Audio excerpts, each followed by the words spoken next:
We got a lot of stuff to talk about in this first sneak peek, including skins, decorations, and gameplay balance changes that are going to be coming to modifiers, the game itself, and the characters. Let's dive into it.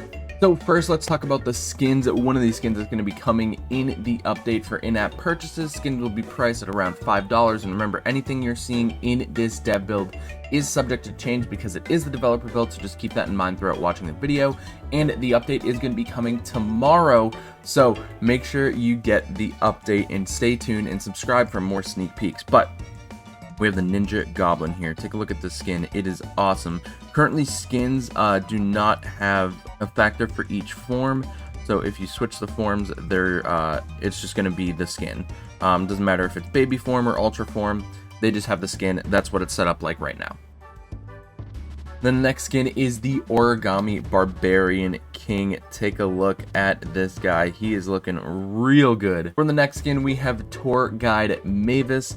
Look at this skin. She's like a little safari tour hat. Love the purple on it. The yellow eyes are really, really cool. Honestly, these skins are very well done. The Kimono Witch. Take a look at this. It is so beautiful. Love this skin. This skin is awesome. Really well designed. The colors are great. The glowing purple in the eyes, just the attention to detail for these skins are incredible. And then we have the Street Magic Wizard. Take a look at this guy. He's got the wizard hat and everything. This is like a skin out of Moko here with like the streetwear stuff, but man, I gotta say the skins are super well designed for squad busters, so I'm very excited that skins are finally coming back. And just as a little bonus, Black Belt Chicken will be a part of a community event coming in July.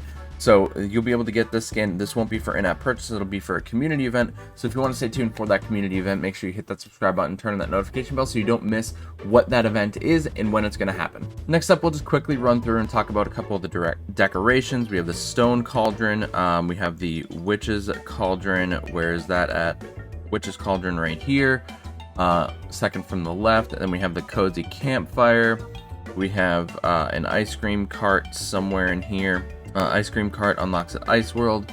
We have some Ice World stuff that's going to be coming in and everything like that. So these decorations are going to be really cool to see. So Ice World, very excited for that to come out.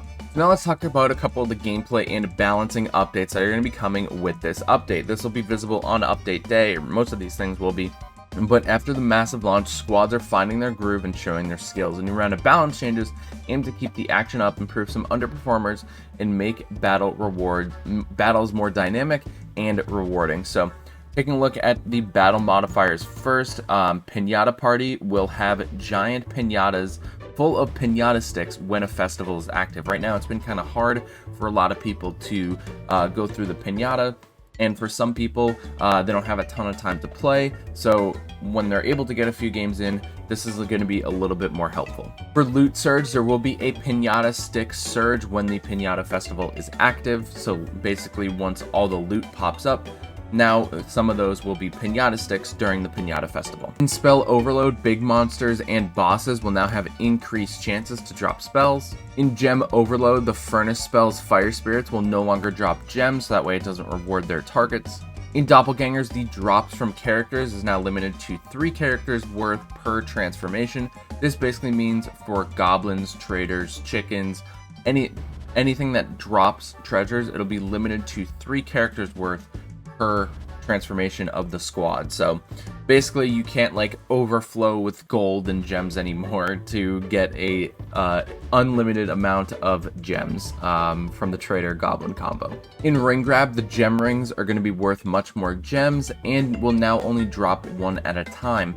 So before, if you lost 1 member of your squad, any number of rings that you had were dropped. Now it's a 1-to-1 ratio, so if you lose a squad member, you drop 1 ring. So in battle now, when you're looking for a target, you can see right here that the outlines are in yellow and they're switching. Basically, whatever unit your squad is going to target will now highlight in yellow, so that way it's easier to indicate what party members you're going to be fighting when that's going to happen. So when you're in a big massive fight at the end, you'll be able to see the yellow outline to help you clearly see which one of the other characters your squad's going for. Maps now spawn many more monsters as battle progresses, including extra bosses. Rare and epic chests in battle have reduced chances to offer common characters to make it easier to get rare and epics later in the battle. Using a fusion key will now put the battle bag on cooldown for the rest of the match. This way you can only use one fusion key per game, and you have to be a lot more strategic when you want to use your fusion key, and it will give the others opportunities to use other keys earlier on. Comeback chances to get a mega from a chest have improved now when more squads have been busted in battle. So before, chances would lower the more squads have been busted, making comeback harder. Now the more squads that are busted, the higher chance you have to find a mega. Loot dropped by characters when joining a squad is now harder for opponents to steal. So basically when you got a goblin in from a chest, somebody could just run through and take your coins, or a chicken, they could run through and take your boots. Now it's going to be harder for them to do so. For character balancing, Barbarian's now going to have 200 extra health. He will now be at 1600 health instead of the 1400 that he was at before. Dynamite will now have an extra 20 DPS, which means he's going to be able to deal a little bit more damage to those enemies, so hopefully this will help Dynamite become a little bit relevant. Bee's bees will now last much longer, and Super Bee will have her bees stay the entire battle as soon as you get them. Penny will be able to find much more loot from hidden treasures, ensuring her riches are going to be worthwhile. The chest menaces and chest imposters will now have less health, making its stash of loot easier to obtain. The furnace spell and the shrink spell are now more likely to be found in battles. The free spell will now have more effective slowdown even when opponents are turboing. Super bosses from certain battle modifiers like Whack-A-Mole will now drop more hammers. Single chest tickets will now cost less coins and can be bought in larger stacks. You can now get portal energy from just by playing battles. Reward chests will now convert maxed out characters into portal energy instead of just being skipped.